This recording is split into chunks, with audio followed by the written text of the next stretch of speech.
because learning changes everything. Once again, McGraw-Hill got this right. In Martin and Nakayama's Experiencing Intercultural Communication, Chapter 9 focuses on intercultural relationships in everyday life.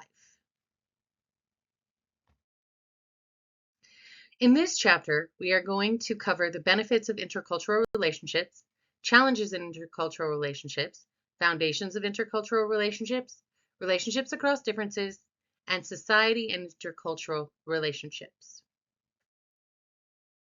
Here are some questions you should ask yourself as we go along. Intercultural relationships in everyday life. How did you get to know your friends, classmates, and coworkers? Did your intercultural relationships differ from those characterized by cultural similarity? How do intercultural relationships form? Do intercultural relationships online develop differently from offline relationships? How are these relationships influenced by society? Are they supported or discouraged by the local institutions? Benefits of intercultural relationships. Intercultural relationships can encompass many kinds of cultural differences and offer many rewards and opportunities. Benefits include learning about the world, breaking stereotypes, and acquiring new skills.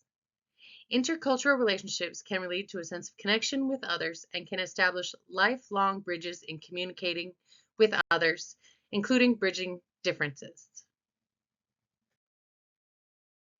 The challenges of intercultural relationships include motivation, differences in communication styles and values, and perceptions, negative stereotypes, anxiety, affirming another person's cultural identity, and the need for explanations.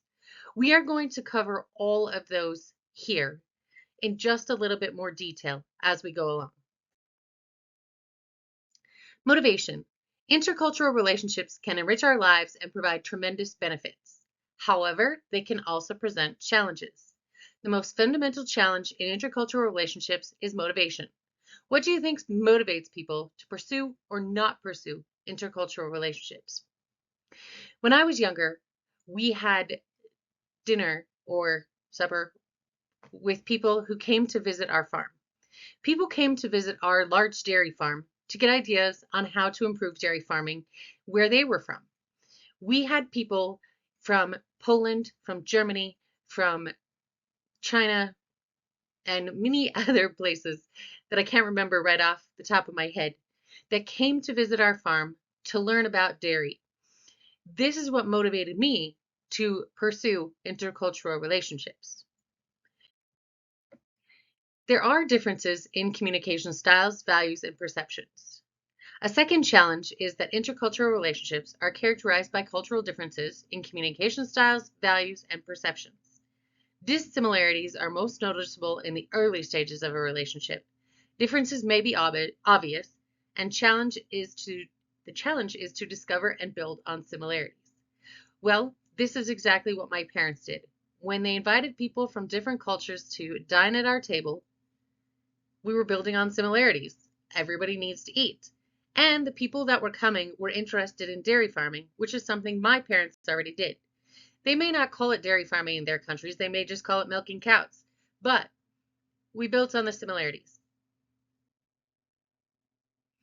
There are negative stereotypes, unfortunately, that come with communicating in intercultural relationships. The third challenge here is negative stereotyping. So can you detect when you are thinking under the influence of prejudices or stereotyping? How many of us miss rich opportunities to act with someone different because of a TUI? Well, I hope that throughout this semester, you have become more interested in learning despite thinking under the influence, or TUI, of prejudices and stereotyping. Maybe now you'll be more interested in learning about other people. Anxiety. A fourth challenge is overcoming the increased anxiety commonly found in early stages of the relationship. People may be afraid that they will look stupid or will offend someone because of unfamiliarity with that person's language or culture.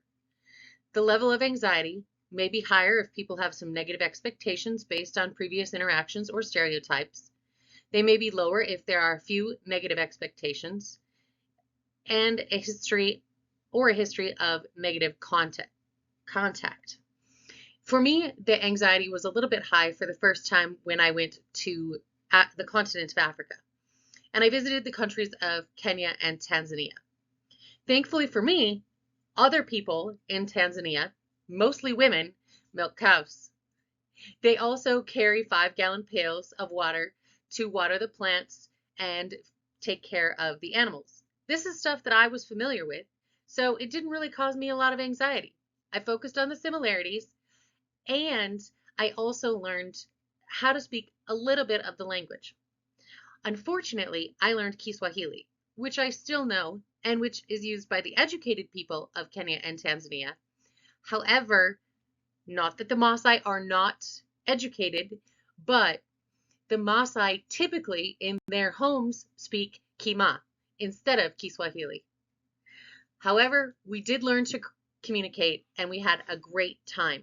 It minimized my anxiety right away to be able to find similarities between myself and the people whose home country I was visiting. Affirming another person's cultural identity. A fifth challenge is affirming the other person's cultural identity. Individuals should recognize that the other person might have different beliefs, perceptions, and attitudes.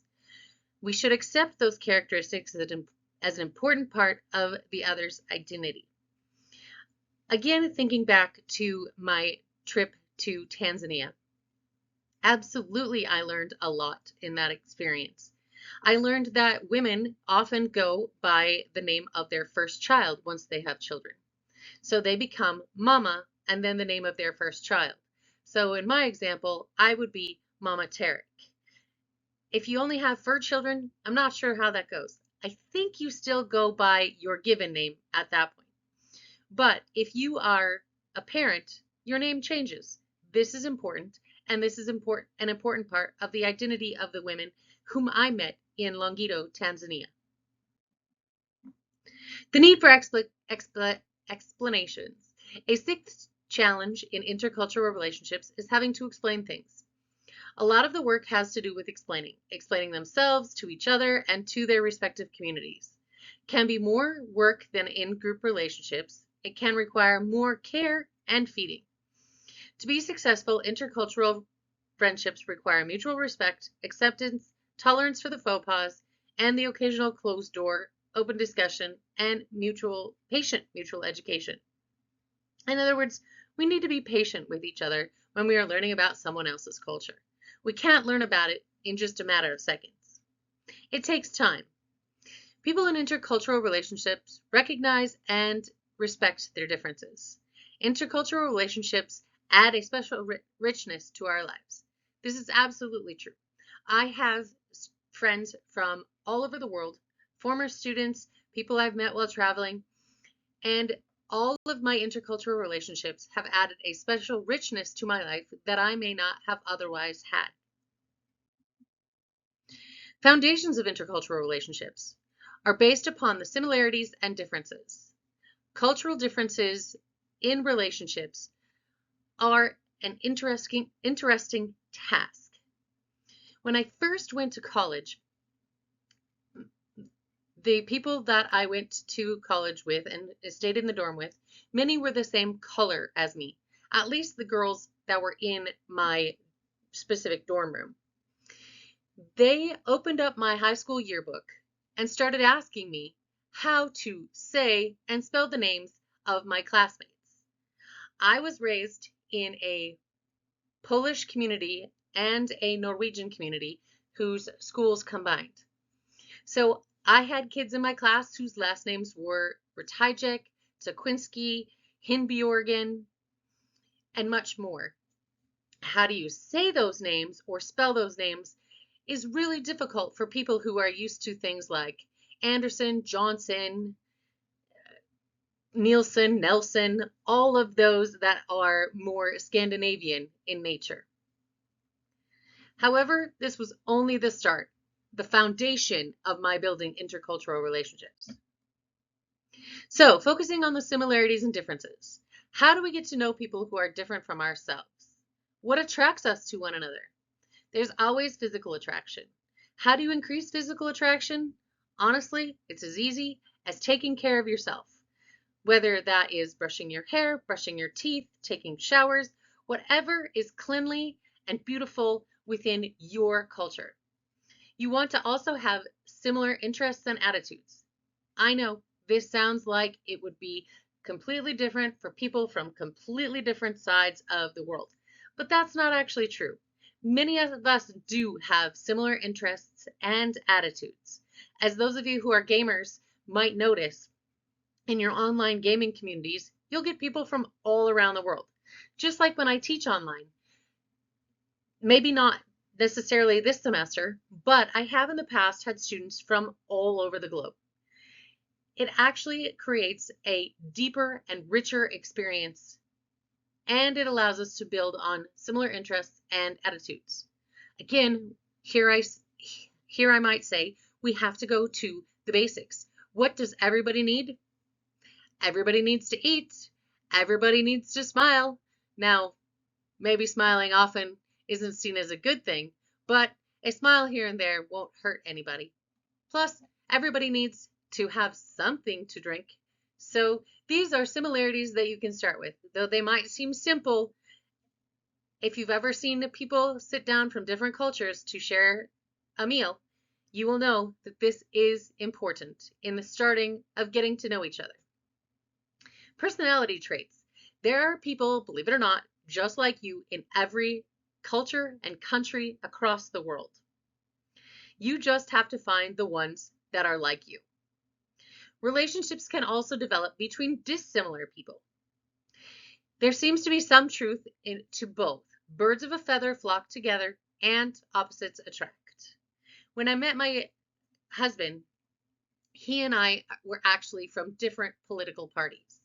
Now that we've been together a little over 5 years, we are much more similar in our beliefs than we are different. However, we were opposites, and opposites attract. He's also raised here in Fort Morgan, Colorado, and I was raised in Minnesota. We've had a lot of good laughs over stuff that I grew up doing versus what he grew up doing, and words that I use that he does not use, and vice versa. Similarities and differences. The similarity principle. People tend to be attracted to other people with similar attributes. Complementarity. People tend to seek out people with different personality traits in order to provide balance. If a person is attracted initially by differences, some common ground or similarity must be established for the relationship to develop, flourish, and be mutually satisfying. Like I just mentioned with my husband, at first we were very different, but we have found ways to talk about things, issues, current events, whatever is happening in our world. We found a way to establish and develop the relationship. Of course, making it mutually satisfying. Cultural differences in relationships. How are friendships, personal, non-romantic relationships with culture-specific overtones formed? Who is a friend? The term friend may have different meanings for different cultural groups. I think the term friend might have different meanings for different individuals. However, I've been able to develop friends in almost all of the countries that I visited. In fact, I think I've been able to develop a friend in every country that I visited. You just have to be open-minded. You have to be slow in developing the relationship. Don't just start out like some people in Minnesota do and say, "What are you?" There's probably an easier way to ease into the relationship to develop friendships. Cultural differences in relationships. There are similarities and differences in how romantic relationships are viewed in different cultures. Most cultures stress the importance of some degree of openness, involvement, shared nonverbal meanings, and relationship assessment. Americans are individualistic in orientation. Other cultural groups emphasize the acceptance of potential partner by family members. How does being in an individualistic culture versus collectivistic oriented culture affect relationships? It does. And you have to learn how to handle people or yourselves who come from individualistic backgrounds versus collectivistic backgrounds. And how will you shape that relationship together? How will you mold that relationship together? I know it seems a little interesting, but I'm going to talk about my relationship here again. You would think that it would be really easy for my husband and I to understand each other. However, I come from a little bit of a collectivistic oriented family because I have a huge family. My immediate family is very connected. In fact, sometimes I get stuck in group chats and it's hard to get out of them.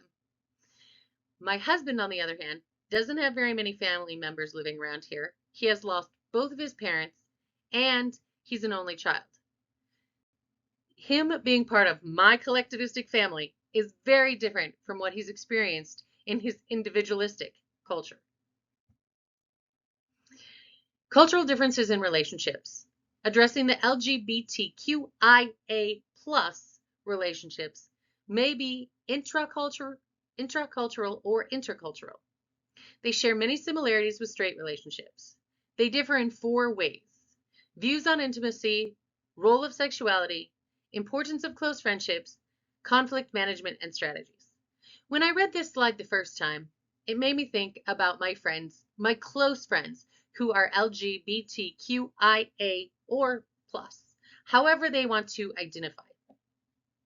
I don't really think that our relationships are that much different. Our intimate interpersonal relationships are not really that much different. My friend and I, who've been friends for a long time, and I was in her wedding, she says that everybody has a right to be happy or unhappy in a marriage, whether they are straight, gay, or bisexual, transgender, etc. We should all be happily or unhappily married, as sometimes happens in any relationship that we choose to be a part of. I honestly have not found that many differences between my relationship and the relationships of my friends who are part of the LGBTQIA plus community. Relationships across differences. Communicating in intercultural relationships. Intercultural dating and marriage. I don't have a lot of experience with this, except for the differences that I've mentioned between my husband and I. People don't automatically see those though, so they treat us basically as if we are the same. Thankfully, we're not. Communicating in intercultural relationships compromises 4 unique themes: competence, similarity, involvement, and turning points. Communicating in intercultural relationships, competence. Language skills are of utmost importance in interactions. In fact, that's what we've been working on, is our level of intercultural communication competence. I hope that you feel better after completing this semester about your level of intercultural communication competence. I have seen you grow through your discussions, through your assignments, through everything that you have done throughout the semester to be a participant in the class, to improve your communication competence in intercultural situations. There is an unconscious incompetence, which is the be yourself approach. The individual is not conscious of cultural differences and does not see a need to act in any particular way. This is important for us to think about getting out of our own way. This is the unconscious incompetence. There is conscious incompetence, which is when one realizes that things may not be going very well, but is not sure why.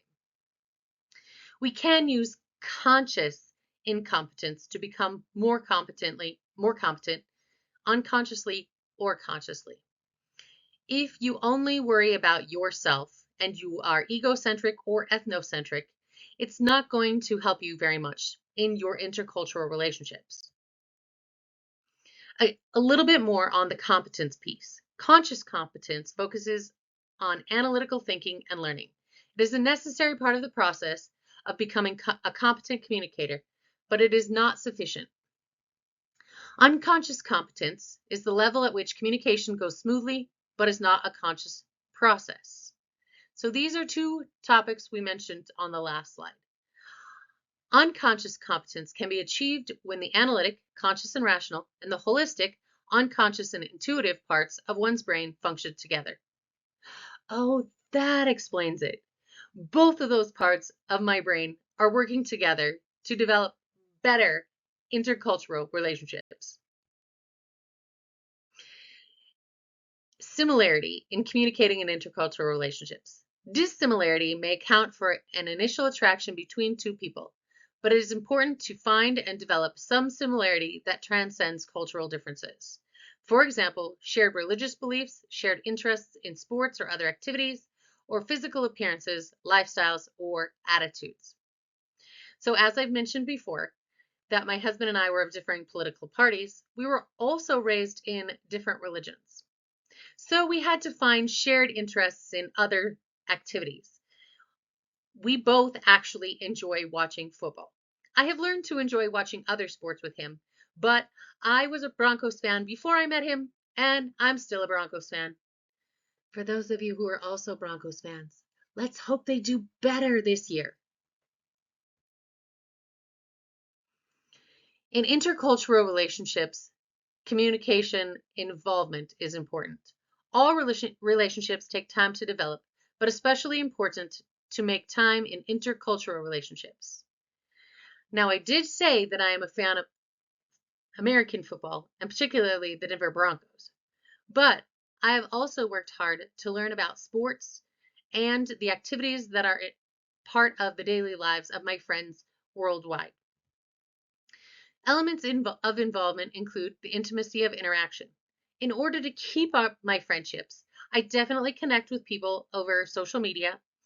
Sometimes we get on and do FaceTime calls or Skype calls, something like that, so that we can connect with one another.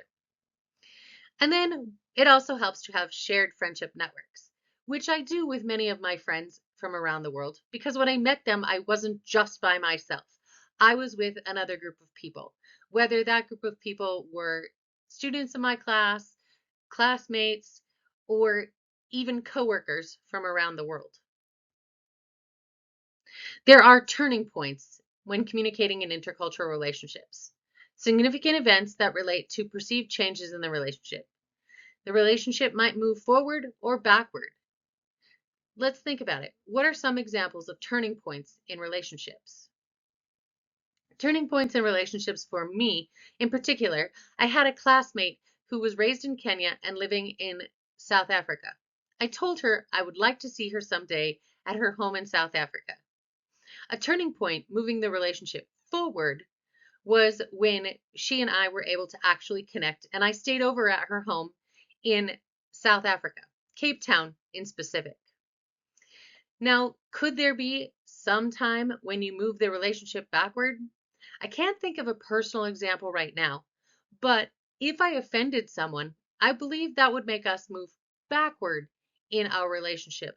That would be a poor turning point, and I would be very sad. Intercultural dating. Intercultural dating involves the pursuit of an intercultural romantic relationship. Why do some people date interculturally and others do not?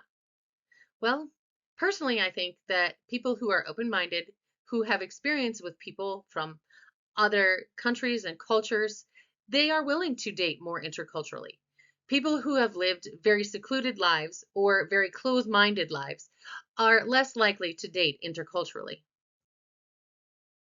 There are 5 factors in intercultural dating. Gender, more men date interculturally, reflecting a greater power and ability to choose. Ethnicity, people of color are more likely to date interethnically. Diversity of social environment, people are more likely to date interculturally if they have contact with people from different cultures, if their neighborhoods, schools, and churches are culturally diverse. You guessed it, in Fort Morgan, this happens often because there are people within our neighborhood schools and churches who are different from us, and we are close to them every day. So we have a chance to get to know each other and experience different cultures. This is why people in our town are more likely to date interculturally. Diversity of friendship network. One must form friendships in order to develop romantic relationships. So if your friend network is pretty much homogeneous, so will your dating relationships be more homogeneous. Diversity of parents' friendships.